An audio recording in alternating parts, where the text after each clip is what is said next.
This is Lisa from Mobile Tech Review, and this is probably the hottest phone of the year, at least until the iPhone 4G comes out. This is the HTC EVO 4G on Sprint. I don't much believe that phones can be a turnaround for a carrier, but in this case it really just might happen. This might be what pushes Sprint over into the green, because this is really just as good as you thought it was. It's got a 4.3-inch capacitive display, 800 by 480 resolution. That's the same resolution as the Nexus One and the HD2 on T-Mobile, but this is a huge screen. In fact, the only other one that does have a screen this big is another phone by HTC, which is the HD2. You can see they're about the same size, since the screens are pretty identical, and the EVO is thicker. Of course, it has to make room for a Wimax antenna.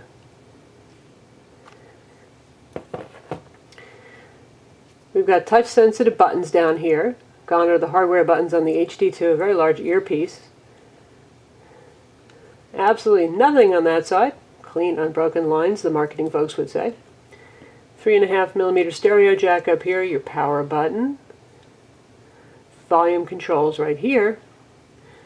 And your micro USB and a mini HDMI port. If you buy the optional cable, you could actually output via HDMI to a TV with this guy. And that's the microphone hole right there. On the back we have an 8-megapixel autofocus camera that actually takes good pictures. Dual LED flash is your speaker grill. And this is the pop-out stand. So you can pop it up and watch it media style.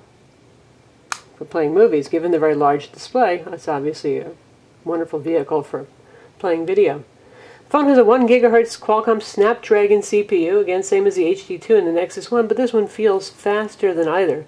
Don't know what HTC did here, but this thing is zippy. I mean, just going through here, you can see this is certainly instant. This is running HTC Sense UI, so you'll see a lot of their customized enhancements here. Widgets on the home screen. Of course, you can add or remove these as you see fit. We have controls for the Wimax 4G antenna, Wi-Fi, Bluetooth, the GPS. You can add your favorites here on the home screen for dialing. Usual HTC big clock with weather. Always pretty. Tap on that and you can get the full view of the weather. This and multiple cities by flicking through.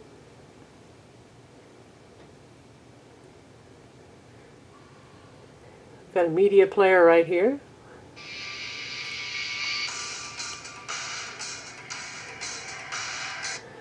Since this is Android 2.1, it is multitasking. In fact, all Android operating systems are multitasking, so you can have the player going in the background while you're doing something else. Got Sprint TV Quick Launcher here and some more Sprint services, including Sprint Navigation and a really nice big bookmark screen. Well, below the ESPN mobile page. We do have 4G Wimax coverage here. And it's reasonably good. If you can get Wimax coverage, you will notice that it's faster, potentially up to twice as fast as 3G, EVDO, certainly Rev 0, even Rev A, but the challenge is getting a good signal indoors because they broadcast on a very high spectrum. 4G is not available in very many cities right now, but this does have EVDO Rev A to fall back on. This is the HTC Friend Stream. You can have your Twitter social network feeds right here on the home screen too. This has the usual Android WebKit-based web browser, and it supports pinch zooming. Obviously, you can see a lot on screen with the display that is this large. And we do have 4G coverage here. It's not real strong with the EVO, though we had better luck with our overdrive. We're going to try loading our website. Right now it is connected to 4G.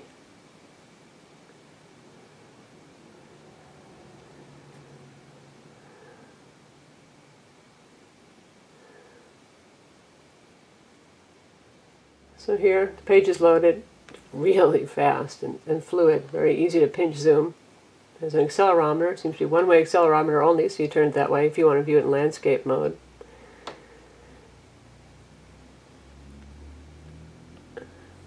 So in general, the 4G, if you have good coverage, which likely means outdoor coverage because 4G Wimax signal is very high spectrum broadcast and it doesn't penetrate well, you'll probably get really good speeds. But indoors, even in the Dallas area where we were one of the first to actually get Wimax, It can be a little hit and miss, and it's not always that much faster, I'm afraid, than EVDO Rev A. Hopefully, as Clearwire and Sprint deploy the service, the signal will get better and it'll be available in more cities, because right now it's only available in a select few cities. Next, we'll take a look at Sprint TV.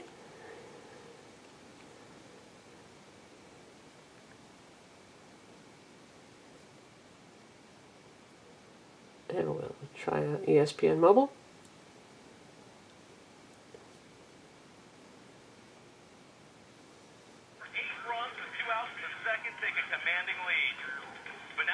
Now that's looking good.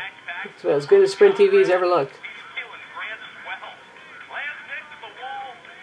The quality of the stream is obviously very high, because otherwise, if you saw in the typical mobile phone size, it would stretch this large, it wouldn't look good at all. So Sprint's done a very good job of increasing the quality to suit the Evo. Alright, next we're going to take a look at the YouTube player, since Sprint is making a big deal of the fact that they have YouTube high quality playback. In other words, by default it plays in high quality mode. With YouTube player, say on the Nexus One, it starts in low quality and you have to manually select high quality for every video you watch.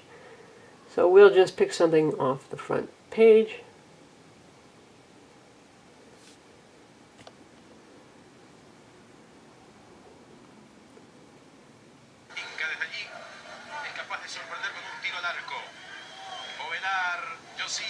Also looking very good.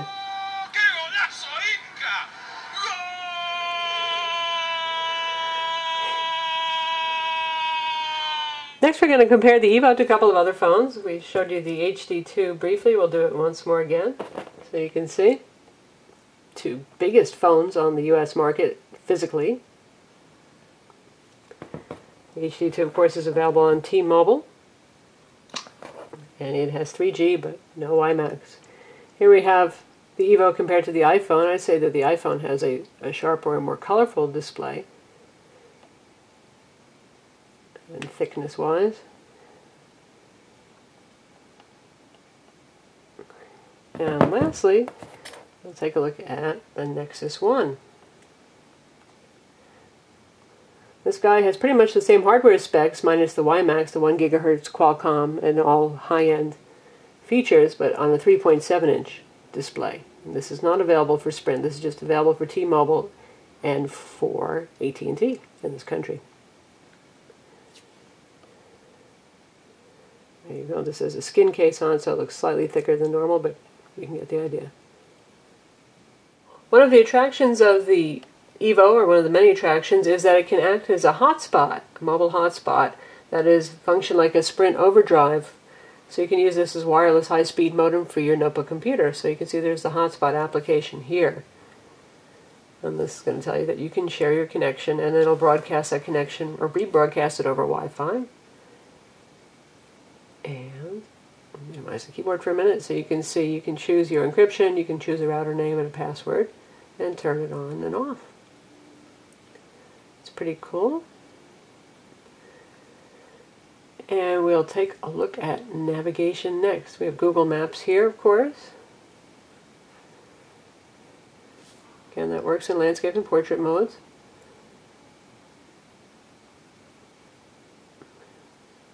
And you can pinch zoom. I went a little too far that time.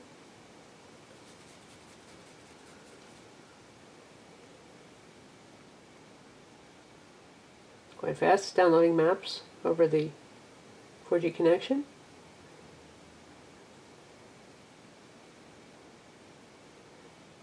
And if you press and hold on the map, you can do a what's nearby, drop a pin,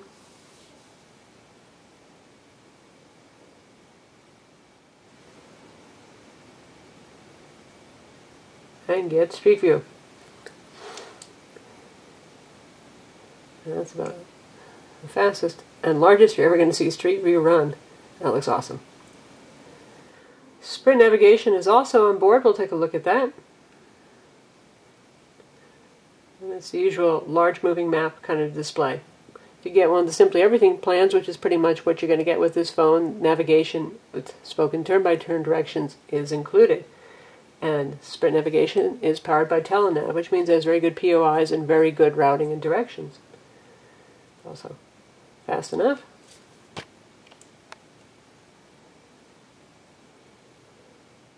So that's the HTC EVO 4G. It's going to be available June 4th for Sprint for $199. And they do charge $10 extra for the data connection because it has 4G. Happily, it works well as a phone. It has very good voice quality as well. And of course, it has Wi-Fi, Bluetooth, obviously the GPS, and the high-resolution camera. Visit Mobile Tech Review to read our full review.